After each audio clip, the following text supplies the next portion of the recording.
வணக்கம் நண்பர்களே. ஆப்பம் சாப்பிட்றதுக்கு ஆசையாக தான் இருக்குது, ஆனால் மாவு அரைச்சி வைக்கலையே அப்படின்னு நினச்சிட்டு இருக்கீங்களா? உங்களுக்கான ரெசிபி தான் இது. நம்ம ஏற்கனவே அரைச்சி வச்ச இட்லி தோசை மாவு இருக்குது இல்லைங்களா, அது கொஞ்சம் கெட்டியாக இருக்கிற மாதிரி இருக்கணும். நான் அதிகம் மாவாட்டினதும் நல்லா கலந்து வச்சுடுவேன், தண்ணி எதுவும் விட மாட்டேன். வேணுங்கிறப்ப மட்டும்தான் எடுத்து தண்ணி விட்டு புளிக்க வைப்பேன். இப்போ நம்ம எடுத்து வச்சு இந்த மாதிரி கெட்டியான இட்லி மாவு கூட சோடா உப்பு கொஞ்சமாக சர்க்கரை இதெல்லாம் சேர்த்து விட்டு நல்லா கலந்து விட்டுறணும்.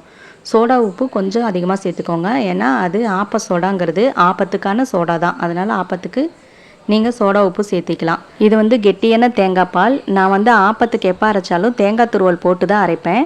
எனக்கு எங்கள் அத்தை சொல்லி கொடுத்த ரெசிபி அது. எங்கள் அத்தை சிலோன் ரிட்டன், அதனால் அவங்க சொல்கிறபடி தான் நான் ஆப்பமாவை அரைப்பேன். இப்போ இந்த கெட்டியான தேங்காய் பாலில் நம்ம என்ன பண்ண போகிறோன்னா, ஒரு கரண்டியாக எடுத்து அந்த இட்லி மாவு கூட சேர்க்க போகிறோம். நம்ம சேர்க்குறப்பவே கலந்து விட்டு அப்படியே சேர்த்து பாருங்கள். கொஞ்சம் லேசாக அந்த சொல்வோம் இல்லையா, ஆப்பமாவு தண்ணி மாதிரி ஊற்றுவோம், அந்த மாதிரி வர மாதிரி நல்லா தேங்காய் பாலையே விட்டு விட்டு கலந்து வைக்கணும். தேங்காய் பால் இவ்வளோ திக்காக இருக்குது, இவ்வளோ தேங்காய் பால் ஊற்றணுமா அப்படின்னு நீங்கள் நினச்சிங்கன்னா ஒன்றும் பிரச்சனை இல்லை. அந்த தேங்காய் பால் அளவுக்கு தண்ணியும் கலந்துக்கோங்க. அதுக்கப்புறம் அதை கலந்து விட்டு மாவில் விட்டு நல்லா கரைச்சி எடுத்துக்கோங்க. இந்த மாதிரி அப்படியே தோசை மாவுக்கு இன்னும் ஒரு அடுத்த பதத்துக்கு தண்ணியாட்டு இருக்கிற மாதிரி இருந்தால் போதும். இதை அப்படியே ஒரு 10 நிமிஷம் இல்லை 1/4 மணி நேரம் மூடி வச்சிடலாம். மீதி இருக்கிற இந்த தேங்காய் பால் கூட தண்ணி விட்டு சர்க்கரை ஏலக்காய் தூள் சேர்த்து ஆப்பத்துக்கு நம்ம சாப்பிட்டுக்கலாம். இது ஆப்ப சட்டியில் எப்போவுமே எண்ணெய் தடவிட்டு இந்த வெங்காயம் கட் பண்ணி அதை தேய்ச்சி விட்டுட்டு அதுக்கப்புறம் ஆப்பம் ஊற்றுங்க, ரொம்ப நல்லா வரும். நான்ஸ்டிக்காக இருந்தால் பிரச்சனை இல்லை, இந்த வெங்காயம் தேய்க்கணும் அப்படின்லாம் இல்லை. நம்ம ஆப்பம் ஊற்றுனாவே நார்மலாக அப்படியே வந்துடும்.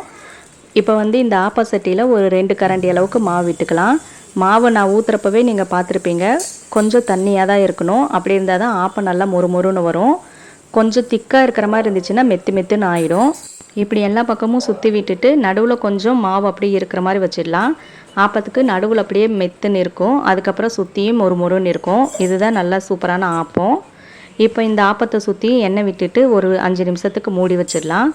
அதுக்கப்புறம் நம்ம எடுத்து பார்த்தா இந்த சர்க்கரையும் கொஞ்சம் சேர்த்துருக்கிறதுனால நல்லா சிகப்பாக மொறுமொறுன்னு இருக்கும். அப்புறம் இது என்னென்னா ஆப்பத்தோட சப்ஜியூட். ஆப்பம் மாதிரியே இருக்குமா அப்படின்னு கேட்டால் இருக்கும், ஆனால் ஆப்பம் அளவுக்கு இருக்குமா அப்படின்னு எனக்கு தெரியாது. ஆப்பமாவு இல்லாதப்போ ஆப்பம் சாப்பிட்றதுக்கு ஆசையாக இருக்குது அப்படிங்கிறப்போ இந்த மாதிரி நம்ம செஞ்சு சாப்பிட்டுக்கலாம். அது மட்டும் இல்லாமல் ஆப்ப சட்டி இல்லை அப்படின்னா தோசைக்கல்லையே கூட நம்ம ஊற்றி சாப்பிட்டுக்கலாம், நல்லாயிருக்கும்.